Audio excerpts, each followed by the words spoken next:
जय जय श्री राधे। क्या आपने कभी शांत बैठकर अपने आप से ये प्रश्न किया है कि मैं इस संसार में क्यों आया हूँ? सुबह उठना, अपने कामों में लग जाना, परिवार की चिंता, धन कमाने की दौड़, कुछ इच्छाओं का पूरा होना और कुछ इच्छाओं का अधूरा रह जाना, फिर रात को थककर सो जाना और अगले दिन वही जीवन फिर से शुरू हो जाता है। लेकिन कभी कभी मन के किसी कोने से एक आवाज आती है, क्या जीवन बस इतना ही है? क्या मनुष्य जन्म केवल संसार की वस्तुओं को पाने, खोने और फिर नई वस्तुओं की इच्छा करने के लिए मिला है? यदि आपके मन में भी कभी ऐसा प्रश्न उठा है, तो आज की ये कथा आपके लिए है। आज हम स्मरण करेंगे ऐसे महान संत को जिनका जीवन स्वयं ईश्वर प्रेम की एक जीवित मिसाल थी।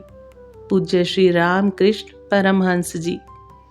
उनकी आध्यात्मिक दृष्टि ने केवल अपने समय के लोगों को ही प्रभावित नहीं किया, बल्कि उनके शिष्य स्वामी विवेकानंद जैसे महापुरुष के जीवन पर भी गहरा प्रभाव डाला। आज हम उनके जीवन और शिक्षाओं से जुड़े 15 अनमोल आध्यात्मिक संदेशों को समझेंगे। लेकिन इन्हें केवल सुनना नहीं है, इनमें से किसी एक बात को भी यदि हम अपने जीवन में उतार लें तो हमारी साधना की दिशा बदल सकती है। तो आइए मन को थोड़ा शांत करते हैं और इस आध्यात्मिक यात्रा पर हम चलते हैं। पहला, ईश्वर की प्राप्ति ही जीवन का सर्वोच्च उद्देश्य।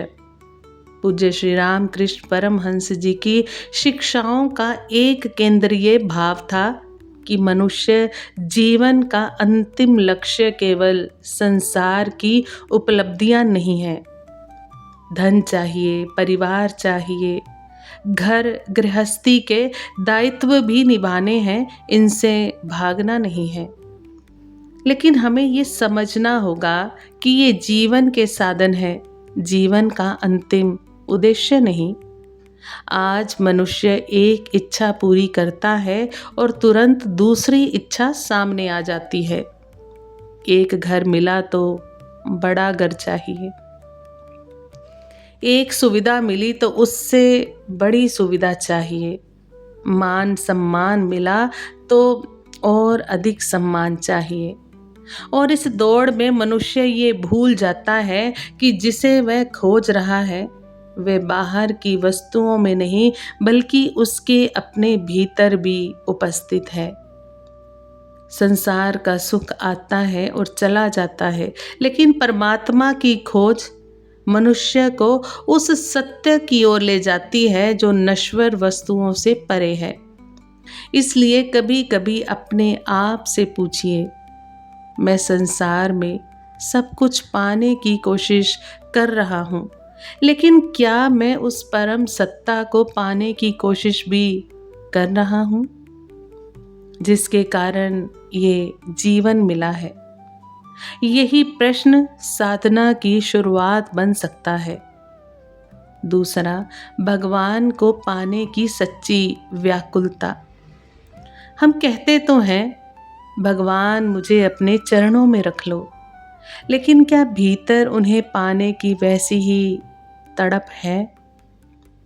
पूज्य श्री रामकृष्ण परमहंस जी ईश्वर के लिए ऐसी व्याकुलता को बहुत महत्व देते थे। कल्पना कीजिए, कोई व्यक्ति पानी में डूब रहा हो।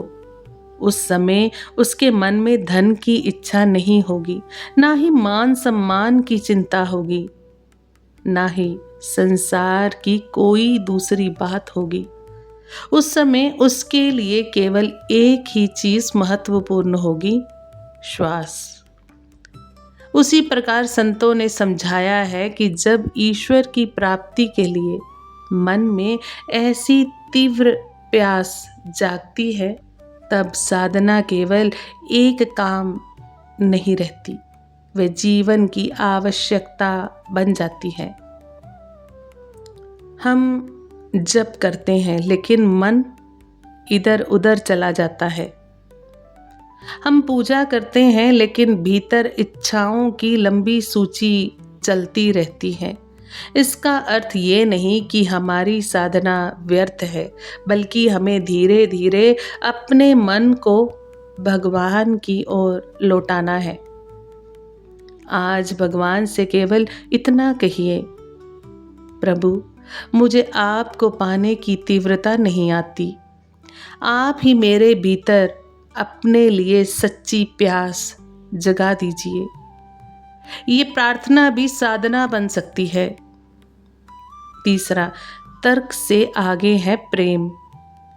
मनुष्य बुद्धि से बहुत कुछ समझ सकता है, वह शास्त्र पढ़ सकता है, वह धर्म पर चर्चा कर सकता है, वह बड़े बड़े आध्यात्मिक विषयों पर बोल सकता है, लेकिन ईश्वर को केवल चर्चा का विषय बना देना और ईश्वर को हृदय से चाहना, इन दोनों बातों में बहुत अंतर है। पूज्य श्री रामकृष्ण परमहंस के जीवन में सरल प्रेम और निष्कपट भक्ति का विशेष महत्व था। भगवान के सामने हमें विद्वान बनने की आवश्यकता नहीं है, हमें अपने मन की सच्चाई लेकर जाना है। जैसे एक छोटा बच्चा अपनी माँ के सामने कुछ भी छिपाता नहीं, वैसे ही साधक को भी भगवान के सामने अपने मन को खोल देना चाहिए। कहिए, प्रभु मेरे भीतर ये कमजोरी है, ये मोह है, ये क्रोध है, ये इच्छा है, मैं इसे आपसे छिपाना नहीं चाहता, मुझे बदल दीजिए। जहाँ दिखावा समाप्त होता है, वहाँ से सच्ची भक्ति का आरंभ होता है। चौथा, कमल की तरह संसार में रहना। ये शिक्षा गृहस्थ जीवन के लिए विशेष रूप से सुंदर है। संसार छोड़ देना ही वैराग्य नहीं है। कई बार असली साधन तो संसार के बीच रहकर होती है। कमल कीचड़ में खिलता है, उसकी जड़ें उसी वातावरण में होती हैं, लेकिन उसकी सुंदरता और निर्मलता उस कीचड़ से ढकती नहीं। ठीक वैसे ही हमें भी परिवार में रहना है, अपनी जिम्मेदारियां निभानी है, अपने कर्म करने हैं, लेकिन अपने मन को संसार की आसक्ति में पूरी तरह डूबने नहीं देना है। धन कमाइए, लेकिन धन को अपना स्वामी मत बनाइए। परिवार से प्रेम कीजिए, लेकिन ऐसा मोह मत बनाइए कि भगवान का स्मरण ही भूल जाएं। सम्मान मिले तो ठीक, ना मिले तो भी मन ना टूटे, क्योंकि हमारा वास्तविक आधार संसार नहीं, परमात्मा होना चाहिए। नंबर 5, शरीर संसार में, मन भगवान में। हमारा शरीर अपने दायित्व निभाता रहे, लेकिन मन का केंद्र धीरे धीरे भगवान की ओर होता जाए। यही अनासक्ति का सुंदर मार्ग है। आप भोजन बना रही हैं, नाम स्मरण कर सकती हैं। घर का काम कर रहे हैं, मन ही मन भगवान को याद कर सकते हैं। बच्चों या परिवार की सेवा कर रहे हैं, उसे भी भगवान की सेवा मान सकते हैं। अपने काम को भगवान के चरणों में अर्पित कर दीजिए। तब वही संसार जो पहले बोझ लगता था, साधना का माध्यम बनने लगता है। याद रखिए, समस्या हमेशा संसार में नहीं होती, कई बार हमारी आसक्ति में होती है। संसार में रहना दोष नहीं, संसार को अपने भीतर बसा लेना ही बंधन बन जाता है। छठा, अमृत और विष का भेद। मनुष्य को भगवान ने विवेक दिया है, लेकिन जब मनुष्य केवल धन, पद प्रतिष्ठा और अहंकार के पीछे भागने लगता है, तब धीरे धीरे उसका विवेक ढक जाता है। जो वस्तु हमें क्षणिक सुख देती है, हम उससे ही जीवन का अमृत समझ लेते हैं। लेकिन वही वस्तु यदि हमें भगवान से दूर कर दे, तो वही हमारे लिए विष समान बन सकती है। धन बुरा नहीं है, संसार भी बुरा नहीं है। समस्या तब होती है जब मनुष्य ये भूल जाता है कि मैं इन वस्तुओं का उपयोग कर रहा हूँ या ये वस्तुएं मेरा उपयोग कर रही हैं। यदि धन हमारे हाथ में है तो ठीक है, लेकिन यदि धन हमारे मन में बैठ गया तो परेशानी शुरू हो जाती है। यदि संसार हमारे आसपास है तो ठीक है, लेकिन यदि संसार हमारे भीतर भर गया तो शांति दूर हो जाती है। नंबर 7, सच्ची शांति कहाँ मिलेगी? मनुष्य सोचता है जब ये इच्छा पूरी होगी तब मैं सुखी हो जाऊंगा। फिर इच्छा पूरी होती है, कुछ समय सुख मिलता है और फिर नई इच्छा जन्म ले लेती है। इस प्रकार मनुष्य सुख के पीछे भागता रहता है। लेकिन पूज्य श्री रामकृष्ण परमहंसी की शिक्षाओं का भाव हमें भीतर की ओर देखने के लिए प्रेरित करता है। सच्ची शांति केवल बाहरी परिस्थितियों से नहीं आती। जब मन भगवान के स्मरण में टिकना सीखता है, तब धीरे धीरे भीतर एक अलग प्रकार की शांति जन्म लेती है। इसलिए दिन में कुछ क्षण अपने लिए नहीं, भगवान के लिए रखिए। कोई बड़ी साधना ना हो सके तो केवल शांत होकर उनका नाम लीजिए और मन से कहिए, प्रभु आज मैं संसार से कुछ नहीं मांगता, बस अपना स्मरण दे दीजिए। तो आज हमने जाना, जीवन का उद्देश्य केवल संसार में उलझना नहीं है, ईश्वर के लिए भीतर सच्ची प्यास जगानी है। भक्ति में दिखावा नहीं, सरलता चाहिए। संसार में रहना है, लेकिन कमल की तरह। और सबसे बड़ी बात, मन का आधार संसार नहीं, भगवान होने चाहिए। लेकिन अभी इस यात्रा के और भी गहरे पड़ाव बाकी हैं। अहंकार कैसे भगवान से दूर करता है? गुरु का महत्व इतना बड़ा क्यों है? क्या सच में हर जीव में भगवान के दर्शन किए जा सकते हैं? और मनुष्य अपने भीतर की इच्छाओं से मुक्त होकर उस सरल हृदय को कैसे पाए जिसे भगवान प्रिय मानते हैं? हम आगे इन बातों पर विचार साझा करेंगे। तब तक अपने मन में केवल एक प्रश्न रखिए, मैं भगवान को चाहता हूँ या केवल भगवान से अपनी इच्छाएं पूरी करवाना चाहता हूँ? शायद इसी प्रश्न का उत्तर हमारी साधना की दिशा बदल दे। पहले हमने समझा कि मनुष्य जीवन केवल संसार की उपलब्धियों के लिए नहीं मिला है, हमें ईश्वर की ओर लौटना है। लेकिन प्रश्न ये है कि ईश्वर हमारे कितने निकट होते हुए भी हमें दिखाई क्यों नहीं देते? हम पूजा करते हैं, जप करते हैं, कथा सुनते हैं, मंदिर जाते हैं, फिर भी मन अशांत क्यों रहता है? क्योंकि कई बार भगवान से दूर कोई दूसरा नहीं होता। हमारा अपना अहंकार, हमारी अपनी इच्छाएं और हमारा अपना मैं ही बीच में आकर खड़ा होता है। आज हम पूज्य श्री रामकृष्ण परमहंस जी की शिक्षाओं के अगले भाग को, महत्वपूर्ण संदेशों को समझने का प्रयास करेंगे और अंत तक पहुँचते पहुँचते शायद हमें ये दिखाई देने लगे कि भगवान को पाने के लिए बाहर बहुत कुछ जोड़ने से अधिक आवश्यक है अपने भीतर से कुछ चीज़ों को हटाना। 8वां है अहंकार का त्याग।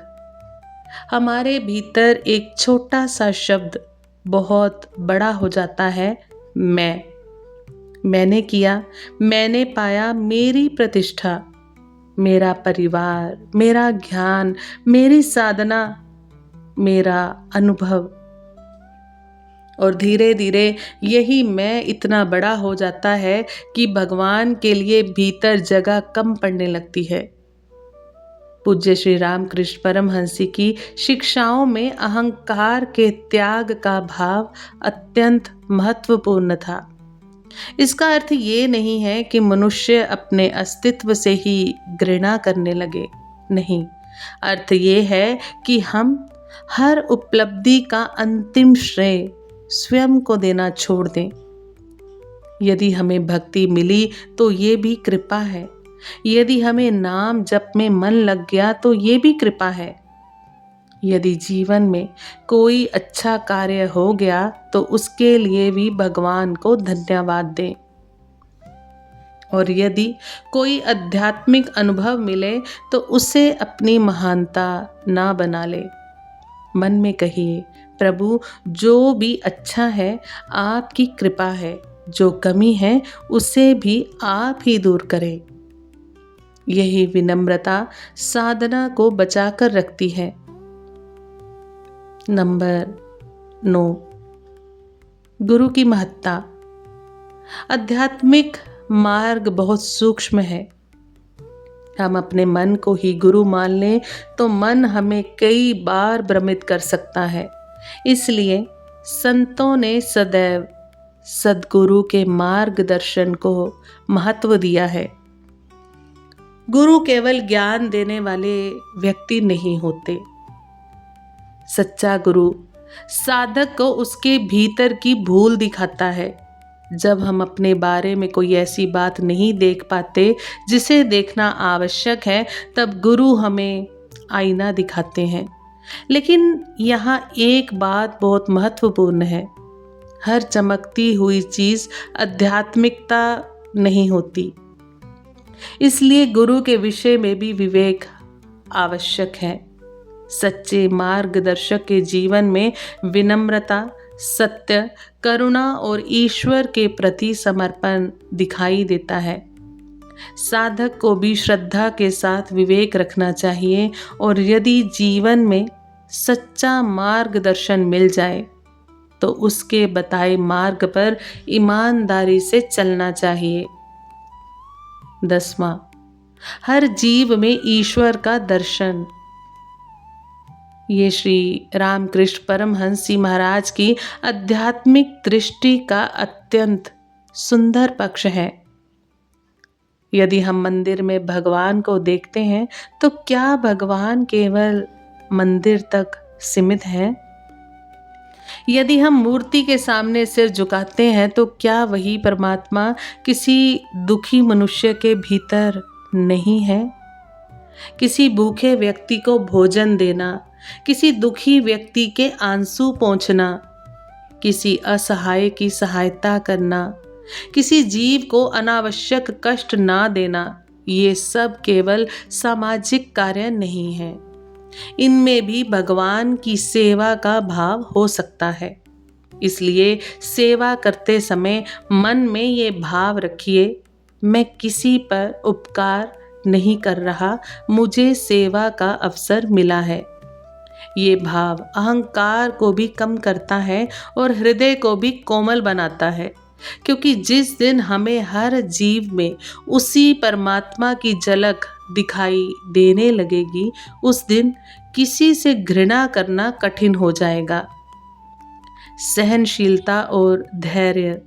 साधना के मार्ग में भी उतार चढ़ाव आते हैं।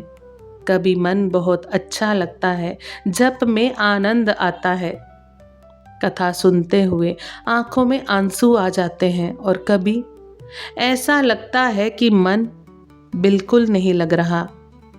कभी भीतर शांति होती है, कभी पुराने संस्कार परेशान करते हैं। ऐसे समय में साधक को निराश नहीं होना चाहिए। एक दिन में मन पूरी तरह बदल जाए ये आवश्यक नहीं है। जैसे खेत में बीज बोने के बाद तुरंत फल नहीं मिलता, वैसे ही साधना का परिणाम भी धीरे धीरे प्रकट होता है। इसलिए यदि आज मन नहीं लगा तो कल फिर बैठिए, यदि कल भी मन भटका तो फिर प्रयास कीजिए। भगवान से कहिए, प्रभु मैं गिरता हूँ तो आप मुझे फिर उठा लेना, मैं रुक जाऊं तो बस मुझे फिर अपने नाम की ओर बुला लेना प्रभु। यही धैर्य साधना को गहरा करता है। 12वां, बच्चे जैसा सरल हृदय। भगवान के सामने हमें अभिनय करने की आवश्यकता नहीं है। हम संसार को प्रभावित कर सकते हैं, लोगों के सामने अपने आप को बहुत धार्मिक दिखा सकते हैं, लेकिन भगवान के सामने क्या छिपाएंगे? वहां तो मन की वास्तविक स्थिति पहले से ही दिखाई देती है। इसलिए बच्चे जैसा सरल हृदय रखिए। यदि दुखी है तो भगवान से कहिए, प्रभु मैं दुखी हूं। यदि मन में क्रोध है तो कहिए, प्रभु मेरे भीतर क्रोध है। यदि मन में कोई इच्छा है तो उसे भी स्वीकार कीजिए, लेकिन उसके बाद कहिए, प्रभु अब आप जैसा उचित समझे वैसा करिए। यही निष्कपटता धीरे धीरे हृदय को हल्का करती है। 13वां, निरंतर अभ्यास और साधना। केवल कथा सुनने से जीवन नहीं बदलता। कथा हमें दिशा दिखाती है, पर रास्ते पर चलना हमें स्वयं पड़ता है। यदि कोई व्यक्ति संगीत सीखना चाहता है तो उसे प्रतिदिन अभ्यास करना पड़ता है। यदि कोई विद्यार्थी ज्ञान प्राप्त करना चाहता है तो उसे निरंतर अध्ययन करना पड़ता है। उसी प्रकार आध्यात्मिक जीवन में भी नियमितता आवश्यक है। थोड़ा नाम जप कीजिए, थोड़ा ध्यान कीजिए, थोड़ा सत्संग सुनिए, थोड़ा आत्मनिरीक्षण कीजिए और सबसे महत्वपूर्ण, अपने व्यवहार को देखिए। आज मैंने किससे कठोर शब्द कहे? कहाँ मेरा अहंकार बोल गया? कहाँ मैंने किसी का दिल दुखाया? कहाँ मैं लोभ में आ गया? ये आत्मनिरीक्षण भी साधना है। धीरे धीरे मन स्वयं को पहचानने लगता है। 14वां, सत्य का मार्ग। सत्य केवल ये नहीं कि हम झूठ ना बोलें। सत्य का अर्थ ये भी है कि हम अपने भीतर के प्रति ईमानदार हों। यदि हम साधना नहीं कर रहे तो स्वयं को साधक कहकर संतुष्ट ना हो जाएं। यदि मन में अहंकार है तो उसे स्वीकार करें। यदि किसी से ईर्ष्या है तो उसे पहचानें। यदि हम केवल अपनी इच्छाओं के लिए भगवान को याद करते हैं तो ये भी अपने भीतर स्वीकार करें, क्योंकि जब तक हम अपने मन की वास्तविक स्थिति को देखेंगे नहीं तो उसे बदलेंगे कैसे? सत्य कभी कभी हमें असुविधाजनक लगता है, लेकिन वही हमें भीतर से साफ करता है। इसलिए भगवान से प्रार्थना करें, हे प्रभु मुझे अपने बारे में भी सत्य देखने की शक्ति दीजिए। 15वां, कामनाओं का त्याग। अब हम उस विषय पर आते हैं जो मनुष्य के अधिकांश दुखों की जड़ बन सकता है, असीम इच्छाएं। इच्छा पूरी हुई तो थोड़ी देर सुख, इच्छा पूरी नहीं हुई तो दुख। दूसरे को हमसे अधिक मिला तो ईर्ष्या, जो मिला है उसके खोने का भय, और फिर नई इच्छा। इस प्रकार मनुष्य इच्छाओं का पीछा करता रहता है, लेकिन इसका अर्थ ये नहीं कि जीवन में कोई इच्छा ही ना हो। गृहस्थ जीवन में आवश्यक इच्छाएं और जिम्मेदारियां रहेंगी। समस्या तब होती है जब इच्छा हमारी शांति की मालिक बन जाती है। हम कहते हैं जब तक ये नहीं मिलेगा मैं खुश नहीं रहूँगा। यही बंधन है। धीरे धीरे हमें ये सीखना है, जो आवश्यक है उसके लिए प्रयास करूँगा, लेकिन अपनी शांति को परिणाम के हाथों नहीं सौंपूँगा। जो मिला उसके लिए धन्यवाद, जो नहीं मिला उसे भी भगवान की इच्छा मानने का अभ्यास, और जो चाहिए उसे भगवान के सामने रखकर फिर मन को उनके चरणों में छोड़ देना। यही समर्पण मन को हल्का करता है। तो आइए एक बार फिर इन सभी संदेशों को अपने हृदय में उतारें। जीवन का सर्वोच्च उद्देश्य ईश्वर की ओर बढ़ना है। ईश्वर के लिए सच्ची व्याकुलता चाहिए, भक्ति में प्रेम और सरलता चाहिए। संसार में रहकर कमल की तरह निर्लिप्त रहना है। शरीर से कर्म और मन से भगवान का स्मरण करना है। माया और वास्तविक शांति का अंतर समझना है। अहंकार को धीरे धीरे छोड़ना है। सद्गुरु के मार्गदर्शन और विवेक को महत्व देना है। हर जीव में भगवान की उपस्थिति का सम्मान करना है। कठिन समय में धैर्य रखना है। हृदय को बच्चे जैसा सरल बनाना है। निरंतर अभ्यास करना है। सत्य को जीवन में धारण करना है और इच्छाओं को अपना स्वामी नहीं बनने देना। साधकों, पूज्य श्री रामकृष्ण परमहंस जी की शिक्षाओं को केवल सुनकर आगे बढ़ जाना शायद इस कथा का उद्देश्य नहीं है। असल प्रश्न ये है, इनमें से आज हम अपने जीवन में क्या बदल सकते हैं। शायद हमें सब कुछ एक साथ बदलने की आवश्यकता नहीं। आज केवल एक बात को चुन लीजिए। यदि अहंकार अधिक है तो आज थोड़ा झुकने का अभ्यास कीजिए। यदि मन बहुत अशांत है तो कुछ क्षण भगवान का नाम लीजिए। यदि किसी के मन में कटुता है तो उसके लिए भी भगवान से प्रार्थना कीजिए। यदि इच्छाएं बहुत परेशान कर रही हैं तो कहिए, प्रभु जो मेरे लिए उचित है वही दीजिए, और जो मिला है उसमें संतोष दीजिए।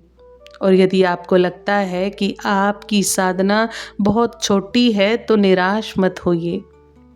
एक छोटा दीपक भी अंधकार को चुनौती देता है। आपका थोड़ा सा नाम स्मरण भी व्यर्थ नहीं जाता। आपकी एक सच्ची साधना भी कभी व्यर्थ नहीं जाती। आपका एक आंसू भी कभी व्यर्थ नहीं जाता, यदि वह भगवान की ओर मुड़कर गिरा हो। इसलिए चलते रहिए धीरे धीरे, बिना किसी से अपनी तुलना किए, बिना अपनी साधना का अहंकार बनाए, बस भगवान का नाम लेते हुए, और अंत में अपने हृदय से यही कहिए, हे प्रभु मुझे संसार से भागना नहीं है। मुझे संसार में रहते हुए आपको भूलना भी नहीं है।